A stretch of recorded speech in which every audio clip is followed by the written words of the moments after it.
દશામાતાના વ્રત દરમિયાન આટલી વસ્તુ અવશ્ય ખાવી જોઈએ, અન્યથા આટલી વસ્તુનો ત્યાગ કરવો. તો મુખ્યત્વે કઈ વસ્તુ આપણે વ્રત દરમિયાન એટલે કે ઉપવાસ દરમિયાન ખાઈ શકીએ છીએ? તો સૌપ્રથમ ફરારી આપણે કરી શકીએ છીએ. ફરારીમાં ફળ, દૂધ, દહીં, સાબુદાણા, શિંગદાણા, બટાકા, શક્કરિયા, રાજગરો, મોરૈયો એટલે કે સામો, સિંગાડાનો લોટ, મખાના, સૂકો મેવો, પાણી પૂરતું પીવું જોઈએ. સામાન્ય રીતે ટાળવામાં આવે છે. અનાજ અને સામાન્ય રોટલી, ભાત, દાળ, કઠોળ, માંસ, દારૂ, તમાકુ, અતિશય મસાલેદાર અને તામસિક આહારનો ત્યાગ કરવો જોઈએ.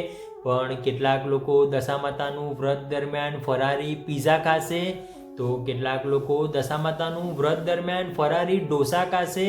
તો મિત્રો, એનાથી તો આપણે ઉપવાસ ના કર્યો હોય તો સારું, કેમ કે જો ભગવાનના ઉપવાસ દરમિયાન આપણે પેટ ભરીને જમીએ છીએ તો ઉપવાસનો કોઈ જ અર્થ નથી.